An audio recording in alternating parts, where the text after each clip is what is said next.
ആശുപത്രി കിടക്കയിൽ നിന്നും എത്തി ആംബുലൻസിലിരുന്ന് SSLC പരീക്ഷ എഴുതി ദേവ്ന ഏവർക്കും കൗതുകമായി. Government vocational higher secondary school മടപ്പള്ളിയിൽ SSLC വിദ്യാർത്ഥിനിയാണ് ദേവ്ന.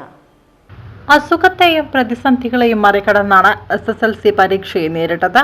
വയറുവേദനയെ തുടർന്ന് കഴിഞ്ഞ ദിവസം സ്വകാര്യ ഹോസ്പിറ്റലിൽ പ്രവേശിപ്പിക്കുകയായിരുന്നു.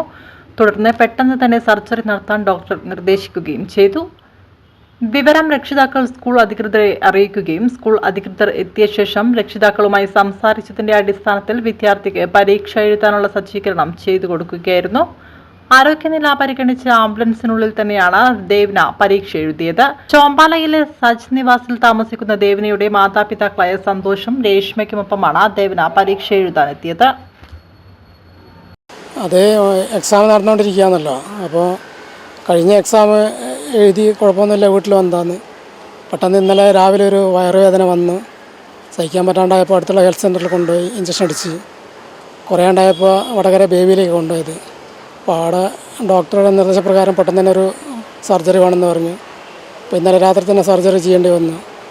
അപ്പോൾ അത് വിവരം അപ്പോൾ തന്നെ സ്കൂളിൽ അറിയിച്ചു. അപ്പോൾ സ്കൂളിൽ നിന്ന് അഡ്മിഷൻ മറ്റു ടീച്ചേഴ്സ് ഹോസ്പിറ്റലിൽ വന്നിട്ടുണ്ട്. അവർ പറഞ്ഞു വെച്ചാൽ കുട്ടിക്ക് പറ്റുമെങ്കിൽ സ്കൂൾ എത്തിച്ചു കഴിഞ്ഞാൽ എക്സാം എഴുതാനുള്ള എല്ലാ സൗകര്യവും അവർ ചെയ്തു തരാമെന്ന്. അങ്ങനെ ഞങ്ങൾ ആംബുലൻസ് ഏർപ്പാട് ചെയ്ത് ആംബുലൻസിൽ ഇരുന്നുകൊണ്ട് തന്നെ ഇപ്പോൾ എക്സാം എഴുതിക്കൊണ്ടിരിക്കുകയാണ്. വേറെ കുഴപ്പമൊന്നുമില്ല. ഇത് 5ാമത്തെ എക്സാമാണെന്ന് തോന്നുന്നത്. ഇത് കഴിഞ്ഞ് ബാക്കി 4 എക്സാം കൂടി ഉണ്ടെന്ന് തോന്നുന്നു. എൻ്റെ പേര് സന്തോഷം, ചോമ്പാല, കുഞ്ഞിപ്പള്ളി.